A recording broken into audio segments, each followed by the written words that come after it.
बिस्मिल्लाहिर्रहमानिर्रहीम अस्सलाम वालेकुम। मैं हूं आपका मेज़बान साजिद गुंदल। आज 31 दिसंबर है साल 2020। कप्तान सदारती निज़ाम की तैयारी कर चुका है। जरदारी ने फजलुर रहमान और नवाज शरीफ को क्या खबर दी है, इस हवाले से आज वीडियो में हम डिटेल से बात करेंगे। मौलाना शरानी के बाद फजलुर रहमान के लिए एक और मुश्किल खड़ी हो गई है। लेकिन ये वीडियो बनाने से पहले मेरे लिए एक बड़ी मुश्किल खड़ी हो गई जब मैंने ये खबर देखी जिसके अंदर अकरम दुरानी जो JUI के आम रहनुमा हैं और खैबर पख्तूनख्वा के साबिक वजीर आला हैं, उन्होंने कहा है कि फजलुर रहमान एक आलम इस्लाम के अजीम रहनुमा हैं, तो उनका जब भी आप नाम लें वुजू करके लें। मैंने नमाज मगरब अभी अदा की लेकिन वुजू को कायम नहीं रख सका। यकीन माने मैं सोचता रहा कि अब फजलुर रहमान साहब का नाम भी लोगों से लेना है। फिर मैंने कहा ये शायद उन्होंने अपने जो कारकुनान हैं, वर्कर्स हैं, उनके लिए पाबंदी लगाई हो। तो उनका कहना ये है, अकरम दुरानी का, कि फजलुर रहमान को नोटिस जितने मर्जी भेजें,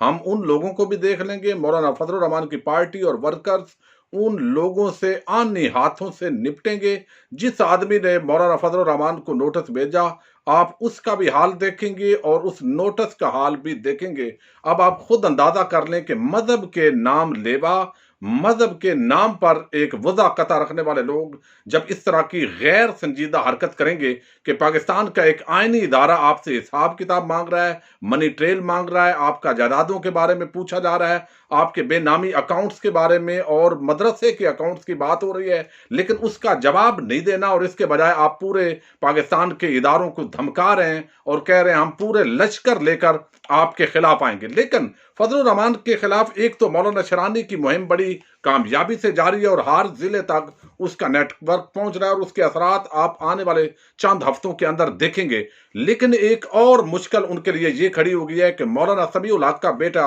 हाफिज हामिद उल हक वो एक्टिव हो गए। क्योंकि इससे पहले जब मर्डर हुआ मौलाना समीउल हक का, तो उसके बाद वो अगरचे जो है वो एक आम रहनुमा है और आपको इल्म है कि मदरसों का एक बहुत बड़ा जो नेटवर्क है और अकोड़ा खटक का जो जामिया हकानिया है वो तमाम इन मदारस की माँ उसको करार दिया जाता है। और तालिबान का भी आपको पता है उनके साथ क्या रिलेशन है और आगे जिस तरह अफगानिस्तान के साथ पाकिस्तान का पीस प्रोसेस हो रहा है, इसके अंदर मजीद उसकी अहमियत के अंदर इजाफा हो जाता है। तो मौलाना हामिद उल हक ने 3 जनवरी को अपनी पार्टी का एक आम इजलास तलब कर लिया है और वो भी एक्टिव हो रहे हैं। जब वो एक्टिव होंगे तो यकीनन अगर वो मौलाना शरानी और ये पूरा नेटवर्क एक हो जाता है और मजीद ये टफ टाइम देने का सोचते हैं, तो ये फजलुर रहमान के लिए एक बहुत बड़ा नाकाबिले तलाफी नुकसान होगा और बड़ा डेंट पड़ेगा। अब हम आते हैं दूसरे इशू की तरफ। वो बड़ा आम मसला है और वो मसला ये है कि इस वक्त ये चीजें बहुत ज्यादा डिस्कस हो रही हैं। मैंने आपको अक्सर जब भी कोई सदारती निजाम के हवाले से खबर आती है वो इसलिए आपके सामने रखना जरूरी होती है कि इस वक्त ये हमारे जो संजीदा हल्के हैं, हुकूमती नहीं बल्कि मुक्तदार इदारे, वो ये समझते हैं कि पार्लिमानी निजाम का नफाज तो हम मुल्क में कर चुके हैं, 1973 का आइन भी आ चुका है, लेकिन इस पार्लिमानी निजाम ने पाकिस्तान को दिया कुछ नहीं है। अब हमें किसी भी तरीके से जब भी मौका मिले इस पार्लिमानी निजाम को सदारती निजाम की तरफ डाइवर्ट करना है, लेकिन उसके लिए ज़ाहिर है एक बहुत लंबा प्रोसेस है। उसको किसी ना किसी तरीके से चेज करना बड़ा उस टारगेट को जरूरी है, जिस वजह से ये मुश्किलात का भी शिकार होता है। सुप्रीम कोर्ट ऑफ पाकिस्तान के अंदर इससे कबल 3 दरखास्तें दायर की जा चुकी हैं, बल्कि 4 दायर की जा चुकी हैं, जिनके अंदर इस्तदा की गई है कि ये पार्लिमानी निजाम इस मुल्क के लिए सूटेबल नहीं है, ये नाकाम हो चुका है, लिहाजा इसकी जगह पर सदारती निजाम का नफाज किया जाए। उसके अंदर पूरी डिटेल भी दी गई किस तरह पाकिस्तान मकरूज हुआ, किस तरह मखलूत निजाम हुकूमत के अंदर जो मखलूत हुकूमत बनानी पड़ती है तो इत्तेहादी किस तरह परेशान करते हैं, ब्लैकमेल करते हैं। और मौजूदा हुकूमत के अंदर तो ये बात रोज आपके सामने मैं डिस्कस करता हूँ, चौधरी बरादरान हो, MQM हो, फंक्शनल लीग हो या मेंगल जिस तरह इस इत्तेहादी हुकूमत को छोड़कर निकला है, तो अभी भी जरदारी और जितने ये गैंग है यही समझते हैं कि अगर हम पार्टीज को चंद एक लोगों को मिला लेंगे, खा उनको सियासी रिश्वत भी देनी पड़ी और एस्टेब्लिशमेंट पीछे हट जाए ताकि हम इसको इन हाउस तब्दीली की तरफ जो है वो ला सकें और मुल्क के अंदर एक नई भगदड़ मचे। तो अब इस पर कप्तान जो है वो भी चाहता है और बाकी जो इदारे हैं वो भी चाहते हैं कि किसी तरह ये पार्लिमानी निजाम जो ब्लैकमेलिंग का निजाम है ये निकले, एक बंदा प्रेसिडेंट बने, वो 5 साल के लिए इलेक्ट हो या 4 साल के लिए, और वो मुल्क और कौम को डिलीवर करे, उसके पास इख्तियारात हों। और ये जो एस्टेब्लिशमेंट का रोना रोया जाता है ये भी अपनी हदूद के अंदर रहकर जो है वो अपने दायरा कार में काम करे और ये गाली गलोच का सिलसिला खत्म हो। अब इस हवाले से एक बड़े सीरियस सहाफ़ी हैं और बड़ी पायदार खबरों के हवाले से वो मारूफ हैं, समर अब्बास। हम न्यूज़ पर उनका प्रोग्राम भी आता है। अभी जब गड़ी खुदा बख्श के अंदर ये तकरीबात हो रही थी, वहां पर भी वो मौजूद थे। उन्होंने एक आम खबर दी है और उन्होंने खबर ये दी है कि जरदारी क्यों पीछे हटा है इस पूरे मामले से। एक तो जब पीडीएम बन रही थी तो उस दौरान भी तमाम जो पार्टीज थी, ये 11 पार्टियों का अलायंस, इन्होंने आपस के अंदर डिस्कस किया था कि हमने किसी भी तरह सदारती निजाम की मुखालफत कर दी है। रजा रबानी, फारूक एच नायक और इस तरह के लोग एक्टिव हो गए, उन्होंने बड़ी स्पीचेस की थी। लेकिन अब जो है उन्होंने कहा कि जरदारी ने उनको एक बात के हवाले से वार्निंग दी है और वार्निंग उसने ये दी है कि अगर मौलाना को भी समझाएं, नवाज शरीफ को बताया गया अगर हम कौमी असम्बली से, सेनेट से, सूबाई असम्बलियों से रिजाइन देते हैं तो उसके बाद ज़िमनी इंतखाबात इमरान खान करवाएगा और इमरान खान जब ज़िमनी इंतखाब करवाएगा उसके जरिए उसके पास 2/3 अक्सरियत होगी, फिर एक रेफरेंडम होगा, रेफरेंडम के जरिए सदारती निज़ाम जो है उसके अंदर मुल्क को कन्वर्ट कर दिया जाएगा। और ये जो सारा 1973 का कॉन्स्टिट्यूशन है, ज़ाहिर है फिर वो पार्लिमानी निज़ाम से सदारती निज़ाम की तरफ कन्वर्ट कर दिया जाएगा जब एक अथॉरिटी मिल जाएगी, एक लीगल हैसियत जब इस पूरे मामले की बन जाएगी। तो नवाज शरीफ को जरदारी ने यह कहा है कि मौलाना को ये बात समझानी पड़ेगी और उनको समझाएं कि ये जो इस्तीफों पर आप जिद कर रहे हैं, ये जिद हमें ले डूबेगी और ये वो माजरा है जहां पर पावर कॉरिडोर्स के अंदर डिस्कशन हो रही है। ये समर अब्बास जो सहाफी हैं वो कहते हैं कि मैंने तहरीक इंसाफ के चंद लोग और एक वो कहते हैं बड़े सीनियर रहनुमा है, उससे 2 दिन कबल मेरी ये बात हुई तो उसने मुझे कहा कि पावर कॉरिडोर में इस्लामाबाद के अंदर ये बात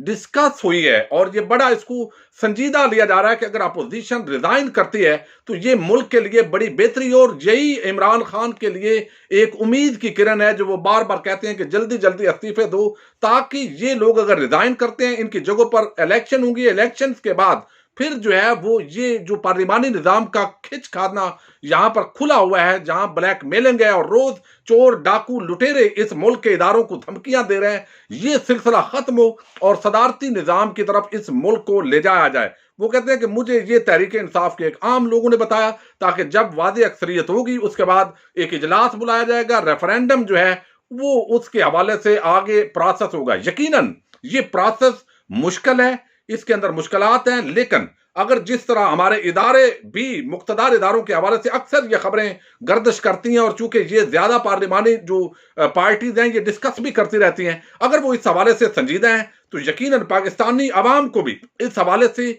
एक भरपूर कैंपेन की जरूरत है और ये बताना चाहिए ट्विटर पर, फेसबुक पर, यूट्यूब पर कि ये पार्लिमानी निजाम नाकाम हो चुका है। एक अच्छा ईमानदार लीडर इस वक्त मुल्क के पास इमरान खान की सूरत में मौजूद है, लेकिन एक तरफ ब्यूरोक्रेसी, दूसरी तरफ जो है पॉलिटिकल पार्टीज, वो चोर डाकू लुटेरे जिनको इस वक्त जेलों में होना चाहिए था, वो बजाय इसके कि अपना जो है वो हिसाब किताब दे रहे होते, वो उल्टा इस हुकूमत से हिसाब मांग रहे हैं। तो बड़ा एक संजीदा जो है ये मामला है। ये बताया है आसिफ जरदारी ने कि भाई होश करो, अगर आपने ये जो खाने पीने का प्रोग्राम हमारा सिंध में लगा हुआ है, आपका कल को पंजाब में किसी और सूबे में लग सकता है, तो अगर आप इस तरह करोगे तो हम सारे मारे जाएंगे। अगर सदारती निजाम आ गया तो उसके बाद खा उसको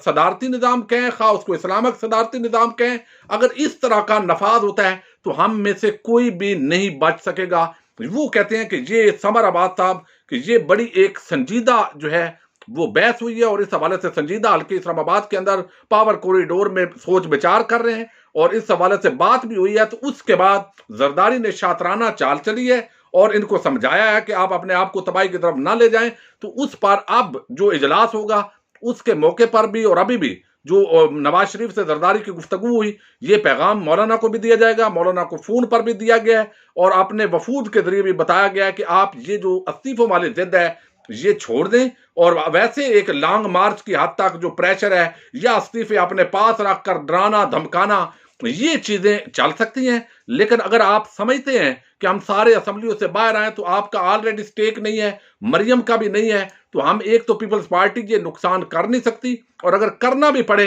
तो आपके लिए ये पूरा एक प्लान तैयार है। ताकतवर कुव्वतें भी चाहती हैं, मुक्तदर कुव्वतें भी, और साथ ही इमरान खान भी इस पार्लिमानी निजाम से तंग आ चुका है, वो लोगों को डिलीवर करना चाहता है और आगे से हमने जो निजाम 40 साल में बनाया है उसने रुकावट डाली हुई है। तो अब अगर तबाही की तरफ जाना है तो फिर रेजिग्नेशन पर जिद करें, वरना मौलाना को मनाने का टास्क इस हवाले से दे दिया गया है। यही वजह है सेनेट और ज़िमनी इंतखाबात के अंदर हिस्सा लेने का उन्होंने फैसला किया है और अब वो इस हवाले से तमाम पार्टीज को कन्विंस करेंगे। ये एक आम खबर थी जो कि सदारती निज़ाम के हवाले से है। मैंने कहा आप तक पहुंचा दें और आप भी इस हवाले से आवाज बुलंद करते रहें ताकि ये जो ब्लैकमेलिंग का निज़ाम है पाकिस्तान से खत्म हो और पाकिस्तान के अंदर एक अच्छा निज़ाम आए, ताकि जो हुक्मरान भी आए वो डिलीवर करे और आर्टिकल 62-63 के तहत कोई भी नायल और लुटेरा चोर डाकू हुक्मरान ना बन सके। अपने मेजबान साजिद गुंदर को नेक्स्ट वीडियो तक के लिए इजाजत दीजिए। अल्लाह हाफिज।